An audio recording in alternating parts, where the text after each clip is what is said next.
별에게 다 있는 방송 별다방.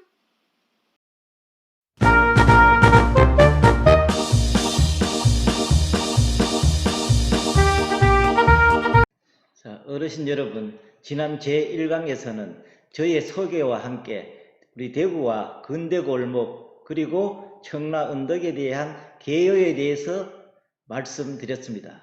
이번 제2강에서는 청라 언덕 중에서 동무생각 노래비와 함께 선교사 주택에 대해서 강의 드리도록 하겠습니다. 먼저 동무생각 노래비입니다. 동무생각 노래비는 그 달구벌 대로 쪽에서 들어가면은 바로 보이는 곳에 이런 그 동무생각 노래비가 나타납니다.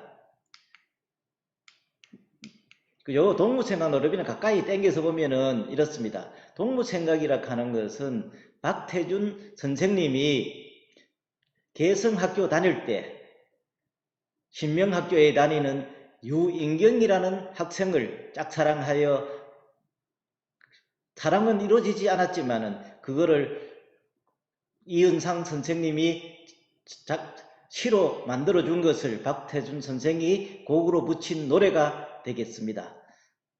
첫사랑이란 두 글자로 뭐라고 하는지 아십니까? 어르신 여러분 첫사랑 해보셨지요? 첫사랑이 잘 살면은 어떻습니까? 배가 아프지요? 그런데 첫사랑이 잘 못 산다고 하면은 가슴이 아픕니다. 하지만 첫사랑이 지금도 늦지 않았으니 우리가 지금 다시 잘 살아보자고 대들면 어떻습니까? 골치가 아픕니다. 그래서 첫사랑은 두 글자로 아픔이라고 합니다. 자, 그렇다면은 첫사랑은 6글자로 뭐라고 할까요? 어린 시절에 옆집 오빠를 짝사랑하며 그 집 앞을 일부러 지나가면서 오빠가 나타나기를 기다려봤지만 오빠는 나타나지 않고 그 집 담장에서 랄락 향기만 듬뿍 마신 경험 해보셨나요? 랄락 꽃은 꽃말이 첫사랑이자 젊은 날의 추억이라고 합니다. 그래서 첫사랑은 6글자로 젊은 날의 추억이라고 합니다. 박태준 선생님이 개성학교 다니는 시절에 신명학교 다니는 유인경이라는 킹카 학생을 짝사랑했습니다. 유인경이는 굉장히 부잣집 딸내미였는데 제1교회에 다녔습니다. 박태준이도 제1교회에 다니게 되었습니다. 부잣집 딸내미인 유인경이는 가끔씩 자두를 많이 갖고 와서 학생들에게 나눠줬대요. 그래서 유인경이 자두 얻어먹으려고 학생들이 더 많이 제1교회에 다녔답니다.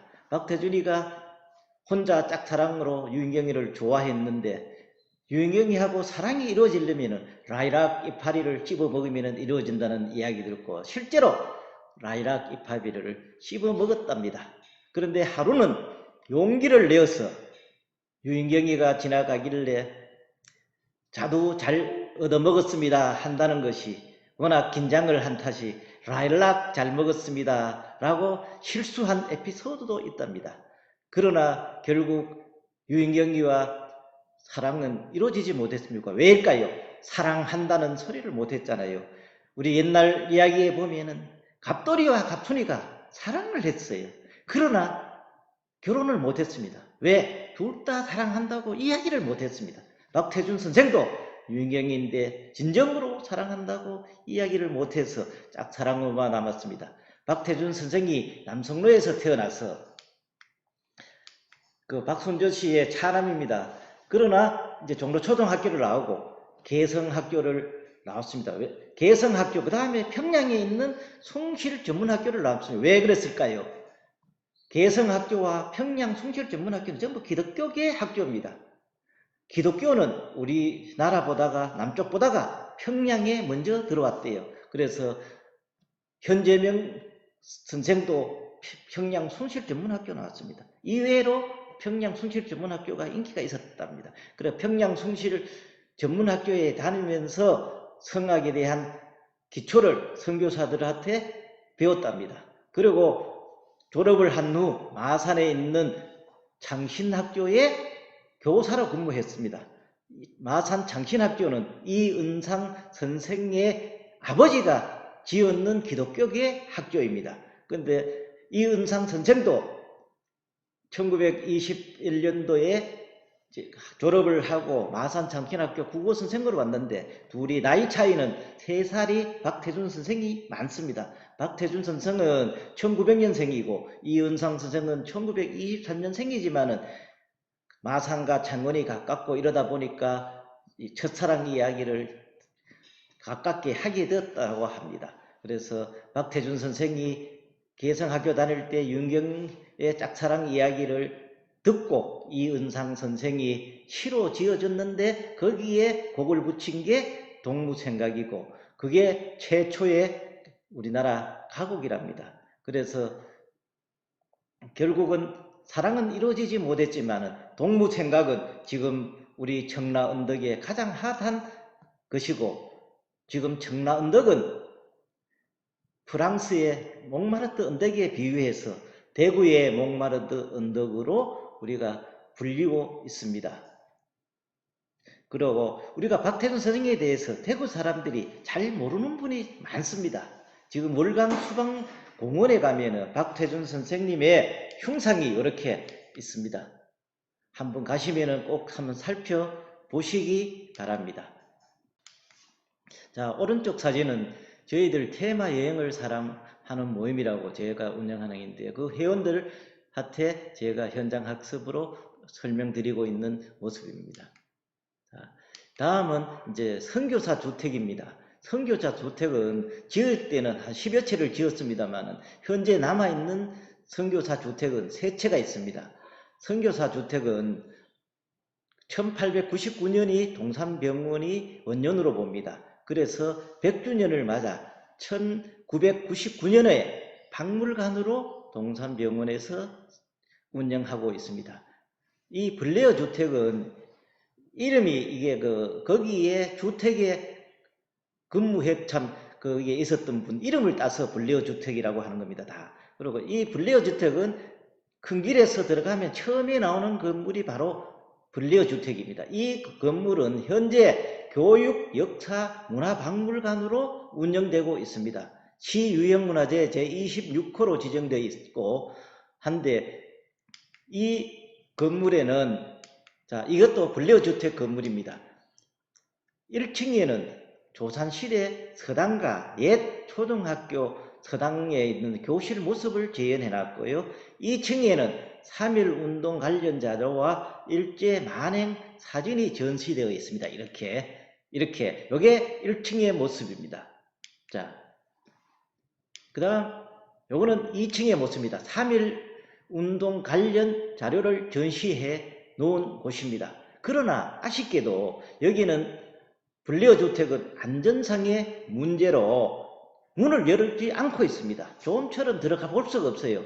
그래서 제가 그림으로나마 이렇게 보여드리는 것을 이해해 주셨으면 합니다. 자, 이렇게 3.1운동 관련 자료가 이렇게 되어 있습니다. 두 번째 주택 참 아름답죠. 챔리스 주택입니다. 챔리스라는 분이 선교사가 여기에 있었던 곳인데요. 지금 현재 일요 박물관으로 이용하고 있습니다. 여기에는 평소에 문을 열고 있습니다. 이 건물이 이제 좌측에 있는 건물이 되겠습니다. 요거는 시유형문화재 제25호로 선정되어 있습니다. 여기에는 일요박물관이기 때문에 1900년대에 동서양의 의료기기가 전시되어 있습니다. 그럼 의료기기에 대표적인 게 뭐가 있는가 하면은 상하 청진기와 금바늘 주사기가 있습니다. 우리나라 사람들은 상하 청진기가 처음 봤기 때문에 가슴에 대면 병이 낫는 줄 알았대요. 그만큼 이 상하 청진기가 그 당시에는 히트를 쳤다고 합니다. 금바늘 주사기는 눈물샘 제거하는 주사기입니다. 그래서 지금 요 가면은 볼 수 있습니다. 자, 그러고 의료기구보다 더 유명한 피아노가 한 대 있습니다. 이거는 누가 이용했던가 하면은 초대 병원장인 존슨의 부인이 사용했대요. 그런데 우리나라에 대구에 최초로 피아노가 들어온 곳이 어디입니까? 사문진 나루터지요. 부산에서 사문진 나루터를 거쳐서 동산병원까지 오게 되었습니다. 근데 현재 있는 병원은 이 피아노는 1900년 우리가 최초로 들어왔는 것이 1900년 3월 26일 날 보탐 부부가 그 1호로 들어왔는 피아노를 한 대가 들어왔어요. 그때 피아노가 들어올 때 20명 정도 인부들이 이제 가마를 해서 남성로 숙소까지 이동을 했는데 피아노 안에서 이상한 소리가 나서 기승통이라고 불렀답니다. 처음 봤기 때문에. 그런데 그 당시에 들어왔던 피아노는 지금 행방을 알 수가 없답니다. 근데 이 피아노는 91년 5월 달에 다시 한 대가 더 들어왔습니다. 그래서 신명학교에 갔다가 여기에 지금 보관하고 있습니다. 그래서 우리나라에서 지금 현존하는 피아노 중에 가장 오래된 피아노라는데 역사적 이해가 있습니다. 꼭 한번 살펴보시기 바랍니다. 자, 이제 건물은 스위트 주택이라고 현재 성교 박물관으로 활용되고 있습니다. 굉장히 이쁘죠, 이것도. 그래서 여기에 이 건물은 보면은 이 밑에 주춧돌이 대구 읍성에서 나오는 돌로 주춧돌을 했습니다. 왜? 일부러 1906년 10월에서 1907년 4월까지 박준양에 의해서 대구 읍성이 허물어졌습니다. 거기에서 나오는 돌을 선교사들이 일부러 여기에 주춧돌을 활용했대요. 그리고 벽돌은 서양에서 오는 붉은 벽돌을 하고 지붕은 일부러 기와로 이었답니다. 한옥 기와로. 왜? 서양과 동양이 한 몸이 되는 어우러지는 퓨전 형태로 가까이. 근데 이 세 채를 가만히 보면은 다 특징이 있어요. 방향이 다 서향입니다. 동향으로 하면은 더 좋잖아요. 우리가 보통 동남향으로 하는데 왜 서향으로 했을까요? 우리 그 양반 선비들이 동양은 대구 읍성입니다. 읍성 안에가 양반들이 사는데 어디 함부로 동쪽을 보느냐 해서 동쪽으로 보지 않고 선교사들이 양보해서 세 채가 다 서쪽으로 보고 있다는 게 그렇고요. 지금은 담정이를 걷어내었습니다만은 얼마 전까지 세 채 다 푸른 담정이를 일부러 했어요. 그래서 온도를 2, 3도 낮춰서 대구에 적응하는 방법으로 활용했다고 합니다. 자, 그렇다면은 이 스위트 주택에는 이게 건물이 제일 안에 있는 건데요.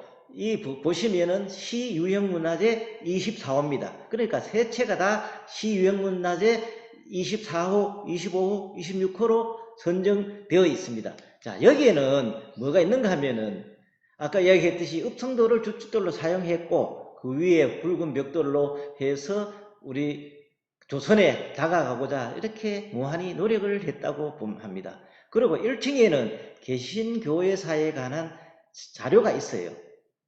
그리고 2층에는 구약과 신약 세계에 대한 다양한 유물이 있는데 여기에는 아주 가끔씩 문을 열고 있습니다. 저는 들어가서 보았습니다만은 운이 좋을 때는 이 안에 들어가 볼 수 있다는 겁니다. 자, 우리 조선 사람들이 이 선교사 주택을 짓고 나니까 선교사 주택을 보고 전부 감탄을 했답니다. 왜? 이런 천국이 있을까? 지금도 가보시면은 꼭 외국에 와본 그 같은 한 착각에 빠지는 곳이 선교사 주택입니다. 자, 이상 동무생각 노래비와 선교사 주택에 대해서 이번 강좌에서 살펴보았습니다. 다음에 제 3강에서 다시 뵙도록 하겠습니다. 좋아요와 구독 눌러주세요.